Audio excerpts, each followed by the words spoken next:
Hi, I'm Reverend Tom Kearns. Welcome to 333 Magic 9, where the tarot cards and the stars work together to bring you insights of a cosmic nature for your life. Please take a moment to subscribe and hit the little bell for notifications so you'll know when new videos are put up. FYI, I am using a 0-degree equal house chart, so the small numbers in the center of the circle may not match, but the interpretations are correct. I am doing this to conserve paper due to the many forests that are being destroyed by fire. Now, let us take a closer look at your cards and stars. October is always a transitional month, and the first week of October starts under the light of a full moon. You can see the moon is in opposition to the sun, and this reminds one of the tarot card Luna, or the moon. Now, this card is often associated with difficulties or deception when dealing with other people. But since there is also a full moon, this card can also represent enhanced sensitivity and perhaps enhanced psychic abilities. So the question becomes, will you keep yourself clear and avoid misunderstanding of other people and their motives? It's important that you do not let your imagination run wild, and what can help you here is that the moon is conjunct Chiron, the wounded healer. So you may be able to use your imagination as a productive tool. That would be obviously much better. So this may be a little bit difficult, for the full moon represents an opposition between the sun down in your third house of intellect and the moon up here in the ninth house of the higher mind. Now, this suggests balance must be maintained between your beliefs and the ideas of others. Now, many people get caught up in the confusion that's around during the time of a full moon. But you know there's more important meanings that are going on, especially emotionally. So make sure you show the strength of your understanding and compassion, especially the moon with Chiron, especially with other people's beliefs. Your maturity and your wisdom will be noticed. Now, the next important change is right here, where you can see Venus goes into Virgo and your second house. Now, the second house is the house of resources, but this is not the happiest sign for Venus to be in, because Virgo tends to be a little bit critical, and that's not a really good thing for Venus. Venus is the planet of love. You don't want to be criticizing your lover. But when Venus is transiting your second house, this inspires you to use your talents and any new abilities you have to make more money. This is the money house. This can be through the fields of business or anything that deals with women's issues, especially because of Venus, or creative expression. Once you have established a sense where you're making more money and you feel more personally secure, you can plan to go on a shopping spree or an exciting date. Now, there is a clash of warriors over the October 7th through 16th week, and it really begins on that first weekend. And there is some coming confusion that you have to be aware of, and that is going to be caused by Mercury going retrograde. So there is a lot of conflict around, and that is why the Tower card is here. The Tower card is a card that represents disruption and unforeseen changes. That's not always bad, but no one likes a surprise, especially if it destroys the status quo or what we've become accustomed to. So make sure with the tarot and with Mercury going retrograde that you are careful in your reaction time. So don't, go off the handle without thinking. Don't let your ego get out of control. Others may be looking for a fight because look at all of the oppositions and the squares that are here. And if you get involved in a fight, it could be one that lends to a finish, and that might not be very happy. So this week ends as flighty Mercury, and Mercury again is right down here, is in opposition to Uranus up here. So this is an opposition that goes from the bottom, the fourth house of the chart, to the 10th house of the chart. And this opposition is going to happen twice. It'll be on the 17th and the 19th of the month. And that's because Mercury goes retrograde. So you must balance your life between your home responsibilities and your career responsibilities. And you cannot let family obligations get in the way of career, or career obligations get in the way of your family. So focus is going to be necessary to keep things balanced. So be aware the opposition down into the fourth house suggests that there is a lot of confusion, and there could be a lack of cooperation at home, which can really undermine the recognition and the responsibilities that you're trying to create in the career world. That is up here in the 10th house.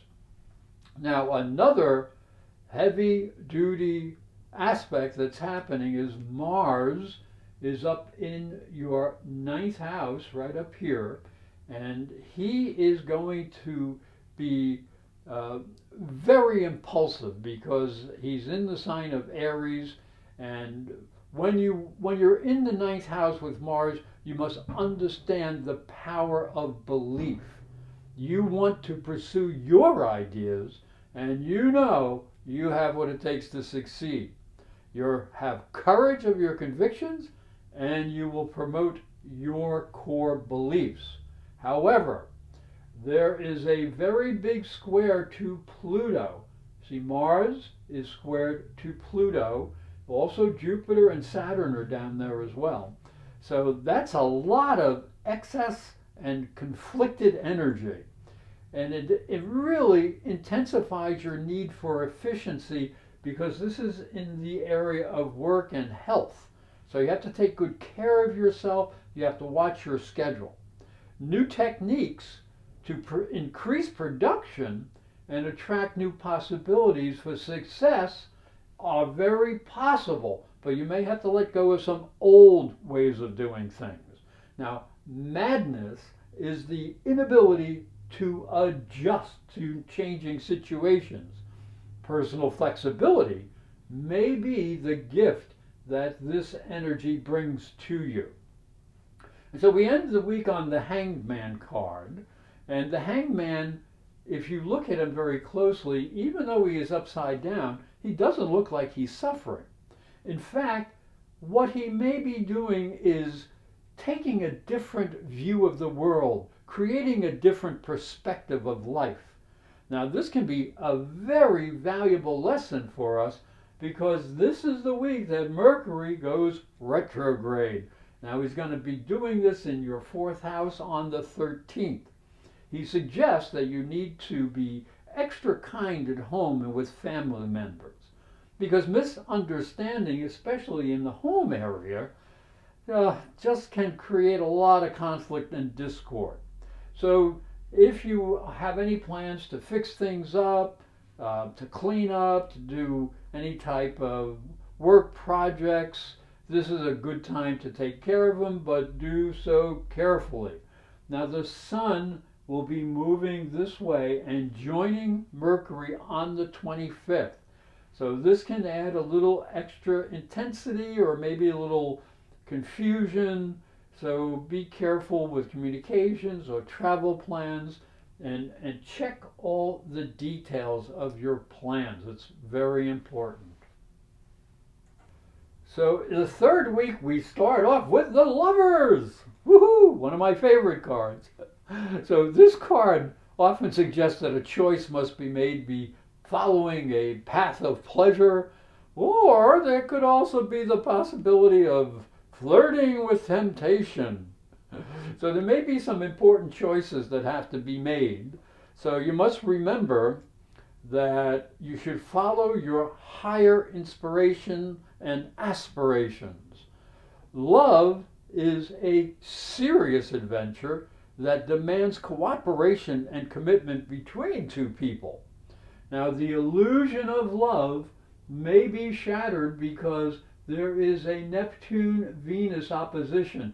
Venus ruling the lower love nature or the earthly love nature, and Neptune ruling the spiritual love nature. Now, when this opposition is in effect, it seems what happens is people have this glorious view of what could the possibilities be. And it doesn't always happen because the opposition can sometimes shatter that. So the good news is that Venus, being the planet of earthly love, is making a double trine to both Pluto and Saturn. Now, Pluto, again, in this house of work and health, can bring powerful changes to this area. And it also suggests that you have the ability to make important adjustments in your daily routine. So this trine to Pluto from Venus inspires you to use your talents and abilities to make more money because Venus is in the second house and this is the house of work. So that could be really good. And then you can go enjoy yourself, go on a shopping spree. Now, before you do that, check your bank balance. The other good potential here is that Venus is also trining Saturn. And Saturn is always a stabilizing factor. So you can help, Venus energy can help stabilize your work situation, minimizing challenges, and it can create, rather than conflict, cooperation. So focus on important work projects that need to get done. The card that we see in the beginning of week 4 is the Four of Swords. And this card, as you can see, represents someone resting. Now, the energy is of rest because of all the other things that have happened during this month. You may need a good rest.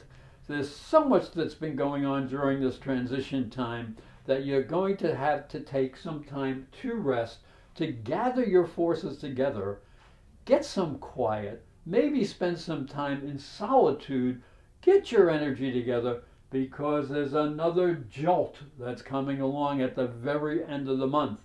And that is what the Wheel of Fortune is going to represent here.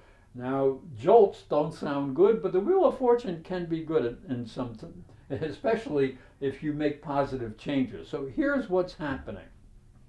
The full moon, see the moon is coming around, is going to join Uranus, and it's going to be in opposition to the sun. So that is a full moon that ends the month.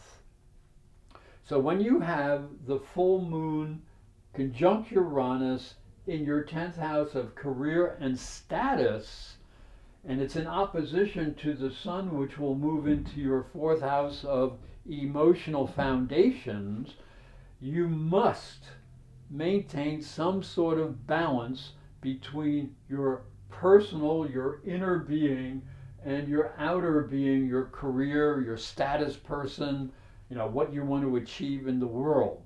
So emotional issues must be taken care of so that you do not affect your career status. So make sure you give your family members the attention that they need. Also, take care of anything that needs to be fixed in the home.